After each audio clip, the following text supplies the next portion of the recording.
So I went over his consultation form. Seems really simple: obedience and off-leash, recall, and kind of jumping on people's stuff. Yeah, exactly. Just yeah, those are the main focuses. So we're toying between, because I'm not sure. Oh gosh, hi. Sorry, he's flopping over. I'm not sure which one we want to do. If we want to do just like the once a week private thing, or do like a 1 week boarding training. Okay. Are you guys doing the 1 week boarding training still right now? Yeah, so we're still doing boarding trains, and they go 1, 2, 3, and 4 week. And then our training programs, so I started off with only doing the 6-week program, because since it's with the one-on-one, it's now completely verbal instruction only. Okay. And I wasn't sure how well it was gonna, like, I knew what I could get done with just verbal instruction, and I kind of like, put myself with a lower ceiling. But then with all our clients, they've actually been doing just as well as if I was actually training the dog. Okay. So we opened up all the program links. So we have 6, 9, and 12 week programs, depending on how far people want to take their dog, because it's been doing so well. It does require you to do your homework, but it's so effective and so easy to do that it's not been an issue. So the difference between the two is that, and in my recommendation, the in-person private is better. Okay. It takes longer, but it's better because you learn everything. Okay? Right. And so the pro to a in-person or private is you're learning everything, you're training your dog, everything's tied to you from the get-go. Mm-hmm. Okay? A con is it just takes longer. With the board and train, the pro is we get it done in a shorter time frame, but the con is it's tied to us. Right. Right. So that's why we have to transfer the obedience to you. And then the problem is you're not going to fully understand like the nuances or why we do what we do and how it works and why it works, because the main thing, the way I approach dog training is real life scenarios. If you're at the park with him and he runs off to chase a rabbit, right. If you're at the dog park and there's a dog fight and he's like, oh, what's going on over there? And next thing you know, he gets pulled into the fight. Someone sets up a firework and scares him and he's running, for his life because he's spooked. These are things that have actually happened to people. Okay. Right. So in that, like the expectation is if my dog's trained, I should just be able to call them when they come back.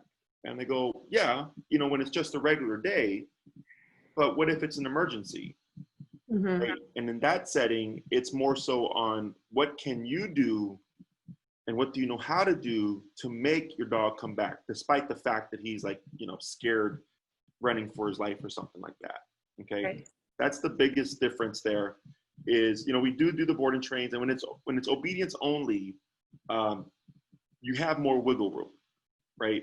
When it's behavior related, I almost always tell people like, just do it yourself, because you're the one that's going to spend time with your dog all the time, that when something happens and your dog acts up, you want to know you have that knowledge. With obedience and like minor behavior, like jumping, that's super simple. It's superficial, it's mechanical. So it's like not the biggest deal. But my suggestion to people is always just, if you do it yourself, you learn so much more. It's all tied to you. And in case of an emergency, you're going to have that much more insight on how to handle the situation. Okay. Just out of curiosity, if we were to do the board and train, what are like the earliest availabilities? I guess that would be one of our questions. We have openings now. So we limit it to only 4 dogs at a time. So we make sure we can give every dog as much training as possible. Mm-hmm. But because of COVID, I went from like 30 to 40 clients in a full, board and train line to like 0. Oh God. So we're rebuilding. So currently we have 1 board and train. We just wrapped up a daycare and train. We're just starting another daycare and train. So we have 2 spots left. Okay. So we can come in, as soon as what's This Tuesday. We were hoping like maybe Sunday or Monday to start. Okay. If that be a possibility? I don't know if you have like starting dates or something. Monday would be the best for sure. Okay. If you do the board and train, because Saturday and Sunday we take the dog, like we have dogs that are here. And since we're doing everything at Oz, we've been taking our board and trains and our daycare dogs or daycare and trains to Oz. So they're training the whole day while we're out. That's nice. Right. So he wouldn't be able to do that because it's just his first day. But definitely wrapping up his first week or that 1 week, he'd be with us Saturday and Sunday out. Out at the park. Real. Yeah. Yeah. I mean, it would be possible to do, I'm trying to think of like something to integrate it. Sorry, let me move here so I can put this thing down.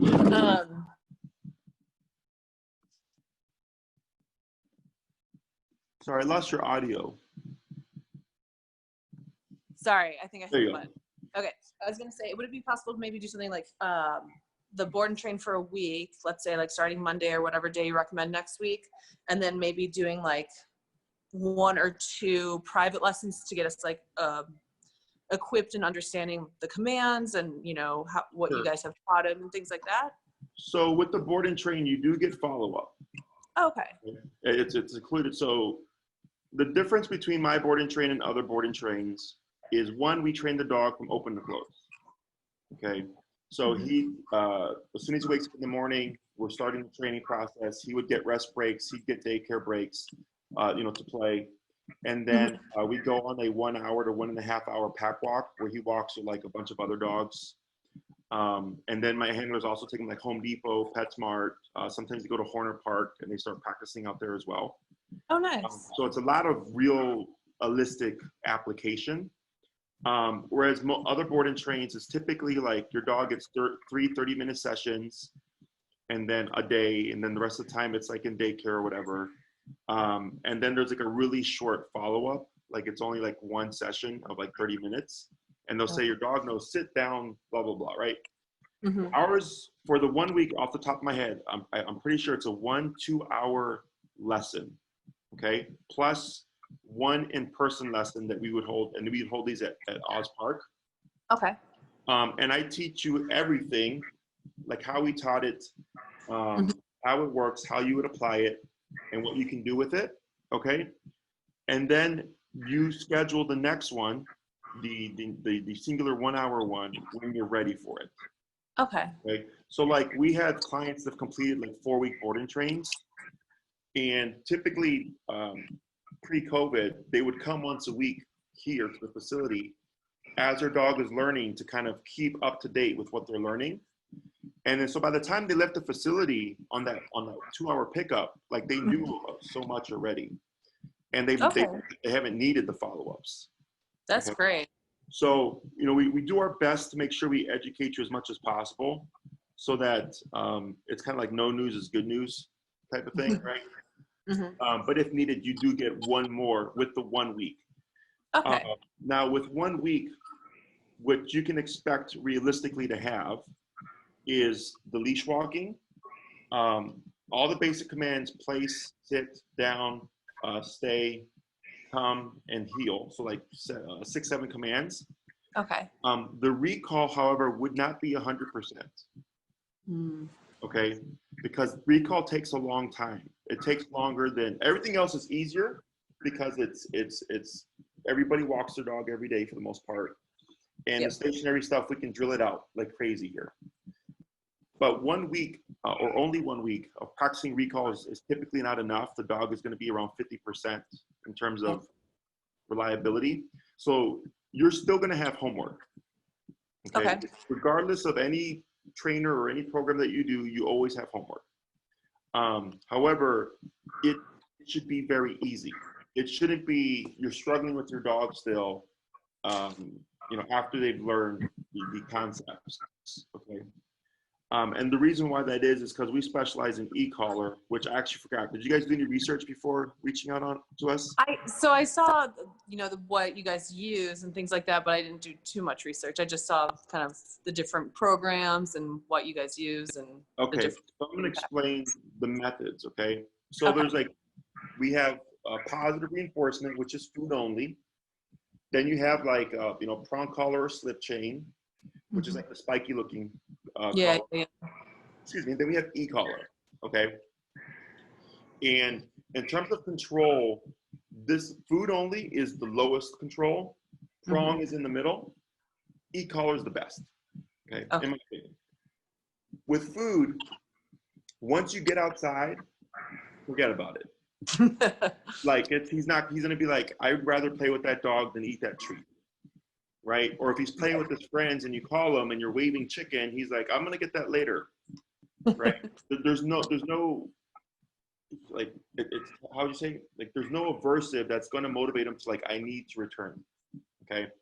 Got it. Collar, which is the spiky looking one, it's better, but you only get on leash control. So the moment you take the leash off, he knows, again, you cannot make me come back, right? Because a prong collar is an aversive. It's meant to mimic a dog bite. So once you remove that leash, you don't have a means of reinforcing it, but on leash, he will be much better. But the problem with prong is because you have he's like 70 pounds. We haven't weighed him in a minute, but I think he's around 70. Around 70 is physical strength is a big factor. Yeah. Yeah, I agree. Yeah. So e-collar, and I've trained a few Bernese and like St. Bernards with e-collar, and it removes the physical factor. Okay. So have you ever been to a physical therapist or a chiropractor? Yeah, physical therapist, yeah. Do you have that machine that they put on the muscles to move the muscles? No, I have not put that. No. Okay. So it's called a TENS unit. Okay. And they have it at those chiropractors and physical therapists. You can go to Walgreens now. And if you look in the back section, you'll see like a little device that looks like a bone. And you put it on your back and it pulses your back muscles to help ease pain. Okay. That's e-collar. So people typically think it's like a taser or like an electrocution, but it's not. It's a muscle contraction. They use it on humans. Okay. And the reason why it's effective is there's different kind of power levels for the different models of e-collar. So he'd need the big boy one. Probably. So if you're 70 pounds and over. So I don't know what his number is going to be. Okay. Hopkins knows that. So let's say he's very resilient, which is very tough to the e-collar. He might have a very high number. It might be, mine goes to 127. His number might be 90, right? And he's not in pain. And you see the muscle, like the twitching, but he's responding to everything that you're needing him to do with no means of having to like physically control it. It's all through the e-collar, okay? If I remove the leash and he decides to be a brat and play with his friends, well, now I can make him return because I have a means of communication because it's wireless as well. Okay? Oh, that's nice. Yeah. So it goes up to a 1 mile range, which is plenty for the standard family pet. And then it's also waterproof. Great. Okay. So the reason why we have such good like reviews and all that stuff is because I know if this is the best form of training and this is going to give me the best results, why would I do anything else? Right. So I don't have to worry about someone not being happy because I train their dog with food because it's not as effective because I incorporate it, but I don't rely on it. Right. Right. That makes sense. Yeah. You know, it's not bad. It's good to incorporate, to reinforce things because it's good for things you want to see again, but it's bad for things you don't want to see again, or it's bad for reinforcing things where it's like, you know, there's a consequence now if the dog doesn't return. Okay. Right. Because the consequence with food only is you don't get this treat. Right? Like you don't care. So so yeah, it helps remove a lot of those factors. So like I had a young lady, she was 90 pounds probably with a 140-pound Great Dane. God. Okay? So he was on the big boy collar, plus he was on a prong collar because he's almost twice her size. Yeah. So he needed more leverage. Okay. So it's either e-collar by itself or paired with prong just to give the owner a bit more control in case they need it. So like if you turn the corner and like something excites them, just like that, you can right away use your prong to get him under like immediate control while you dial him down through the e-collar. Okay. Because I'm thinking about life and like kind of the surprises that it throws at you and stuff. And I'm wanting the owner to have the control. So like I've had people break shoulders, break wrists, break arms, break hips, break legs. Yeah. Like I've seen all that stuff. So I go, this gives you the most control and reduces your risk tremendously. Okay. Okay. Questions? No, I think that's good. I think we're probably going to we're interested in the 1 week training starting next week then. Okay. In terms of cost, I don't know the 1 week off the top of my head. Maria can send you that information, but I know for the e-collar, the one day he would need runs about $352 with tax. Okay. Okay. Okay. It's a little pricey, but it lasts a long, long time. It lasts for years. The most common thing is that the battery does die out. It's rechargeable lithium battery. Okay. So, they're like $20 if it's outside the warranty. Otherwise, if you get on Amazon, I believe you can get an extended 3-year warranty as well. So because the battery usually dies after 2 to 3 years, so then you'll still be covered and you get it replaced, no problem. You send it in, they fix it. Okay. And then in terms of when does the e-collar go away and like when does training stop? Because that's one of the most common questions I get. The answer is it doesn't. Okay. When you need it. Okay. So in the house, he's a good dog. You don't need it. Let's say you're just going to walk across the street for a quick potty break, or maybe you live by a dog park. You don't care. Like you're just going to walk him there and come back, whatever. Okay. But if you're going to walk him and he's going to be off leash, or going to go to a friend's house, when I'm jumping on people, or friend's going to come over. Yes, right. Yeah. They have it on him. And then a lot of times, with your case, because he's a friendly dog, is the owner will have it on them like the first 15 minutes, or at least until everybody's in the home.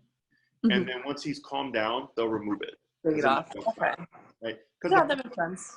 Yeah, the problem isn't jumping. The problem is excitement. Yeah. Right? So once he's dialed down, it's like, unless somebody was like, hey, buddy, like, you're probably not going to see it. So you can remove it because you don't need it anymore. Okay. And it has nothing to do with the training methods or my skill as a trainer or your skills as like following up or anything like that. It's because dogs, and I mean humans, are opportunistic. Okay. Do you drive? I know. I have a driver's license, but I do not have a car. Okay. But you've driven? Yes, I have driven. Have you driven on the expressway? Yes. Okay. Do you go the speed limit back when you would drive? No. No, right? Because there was no cops. There was no risk of consequence. There was no risk of getting a ticket, right? But if you saw a squad car, I would assume you'd slow down. Correct. Right? Dogs are the same way. Okay. I know online you'll talk about if you have a good relationship with your dog, they want to please you and this and that. That's lies. Okay. Dogs are self-serving. Okay. If something is to his benefit and there's no means of you to dissuade him or to stop it, why shouldn't he do that thing? Yeah, that's more like my beagle who eats all the food. Yeah, maybe he's an emotional eater. But yeah, it's normal. So think of the e-collar as kind of like a cop on a collar, if you will. So when he has it on, he knows like, okay, like mom has control. I have to behave myself. It's not going to make him a robot. He's still going to be Hopkins, but he's going to be Hopkins under control. Right. So that's why I say when you need it, you have it. And it's not that you're always having to use it, but if you need to reinforce something or if life happens, it's there. Okay. Gotcha. Now, when we do the follow-up with you, and let's say Hopkins' number is 80, okay? It's pretty high, which, for a dog 70 pounds isn't like really out the ordinary, okay? Because you want to think that dogs bite each other, okay? That's how they communicate. And the e-collar would never match the damage of a dog bite. Okay. But for the person, because we're logical, they go, man, this goes to 127 and my dog's at 80. That's 2/3 the power. And they start to feel bad. Okay. So then they start to lower their number, or they stop, or they don't reinforce as much as they need to. And then they untrain their dog. Okay. Your dog is learning every day. So he's with us. He gets his boot camp. He comes out, new dog. well behaved, we give him to you, he's going to go, oh, I'm back with my family. So then we have to transfer. So then he goes, oh, lessons. it's different now, right? Now it's family with structure. But then if you start to dial back and not reinforce things, you know, or use what he's learned, he starts to become old Hopkins again. Okay, because he's not like a kid or a human where we learn a skill and then we just decide to apply it. Mm-hmm. Okay, he is okay, you taught me how to walk nicely and not jump on people and blah blah blah blah, but can you make me walk nicely and not jump on people, blah blah blah blah. Does that make sense? Yep. Yeah, because he's a 3 to 4 year old kid right here. Yeah. Okay? Forever. He's not maturing. Okay? And I think that's something that's kind of people don't think about, because they look at their dog as a human, and they think like, if I keep training him, one day he's gonna just decide to be a good dog. I'm like, no, dogs don't think that way. Humans do. I can wake up and decide I want to lose 10 pounds and go and do that stuff and do things that would allow me to lose 10 pounds, right? Hopkins doesn't wake up and think like, man, you know what? I've given mom and dad hell for a bit. I'm going to change my ways and be a good dog now, okay? He goes by you and what you reinforce, okay? Mm-hmm. Does this all make sense? Yeah, no, 100%. Cool. Questions or any kind of concerns? No, not really. I mean, he's a pretty good dog. It's just the excitement and the pulling and stuff like that. So he's, you know, he just needs a little bit of fine tuning, so to say. So he doesn't, sure. you know, trip us down the sidewalk or knock someone over. No, I mean, I've worked with plenty of the larger, you know, Great Dane, Bernese, Saint Bernard breeds. And, you know, obviously like the Gentle Giants is like what they're known for, obviously. Yeah. But they can still kind of unintentionally cause harm if they knock someone down when they jump on, or, you know, pull their owner's shoulder out and all that stuff. Right. So one thing about the Saint Bernard, or just those bigger breeds, is they do tend to I'd say get tired very quickly. Oh yeah, especially in this weather, right? Yeah. So one thing, just as a heads up, is like, let's say after the training you're working with Hopkins and you're at the park, and then all of a sudden you start to see his performance dip, right? He's not walking at your hip like he was trained to do. He's lagging a little bit. He's kind of sluggish on his response time for commands. It's normal. Okay. It's because because he's big and he's got all that fur, that the heat, like within 10 to 15 minutes for a lot of dogs, just brings them down. Oh, and yeah. The owners kind of get frustrated because they're like, the dog's so good, and then this happens. I'm like, yeah, because they're super hot. Yeah. He can only handle being outside for so much during this weather. Yeah. So that's just something to keep in mind. You know, especially like when it comes to like the recall stuff. It can phase the body heat can kind of phase out the collar in terms of like how he feels it, because he's so overwhelmed with just that body heat that it doesn't always register. So like, don't be surprised if you're like maxed out at 127, but he's responding like it's no big deal. It's because he's so heated. Yeah, that makes sense. Okay. Other than that, it's pretty straightforward. You know, we cover all obedience commands. We do always stress the on-leash walking and the recall, because those are the two most important things. Right. But he'd come knowing all the commands, and then it's on you, once we've taught them and transferred to you, to then reinforce, to definitely use them. If you don't use it, you lose it is definitely a big factor with dog training.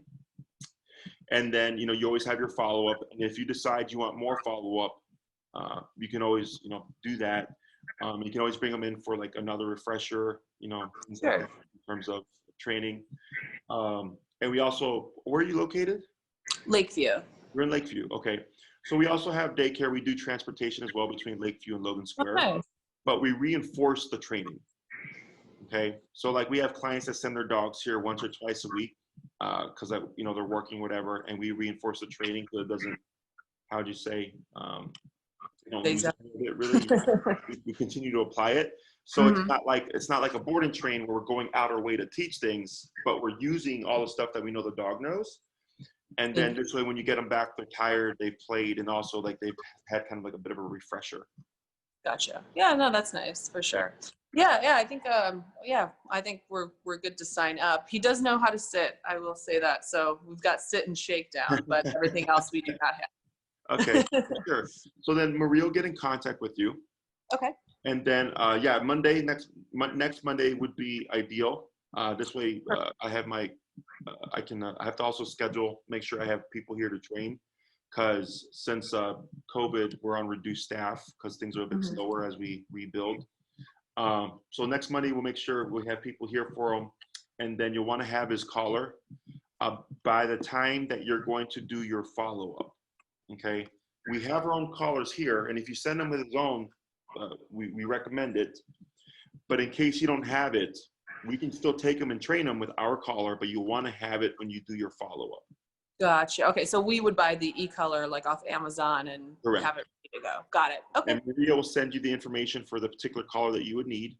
Gotcha. I do suggest that when you get it, that you test it out, and I'll send you some videos so that you can learn about it. Test it out, because every now and then, because it is electric, they send a lemon. Okay. And the easiest way to tell is it goes 0 to 127 in increments of 1. 1, 2, 3, 4, 5, right? And if you go from like 5 to 35 with a tiny little movement, and it's just jumping all over the place, it's you want to exchange it. Okay. Yeah. It shouldn't jump all over the place. It should be very subtle. 1, 2, 3, 4, 5. Okay. As long as that's fine, you're good to go. You can bring it with him. If you bring it and forget to test it, and we look at it and we'll tell you like, oh, this is bad, go exchange it. We'll use our own in the meantime.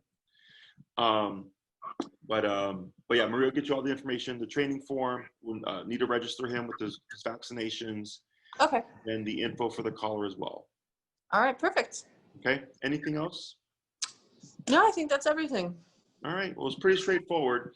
If you forgot anything or if you need anything else, you just let us know, and then we'll get back to you. Okay.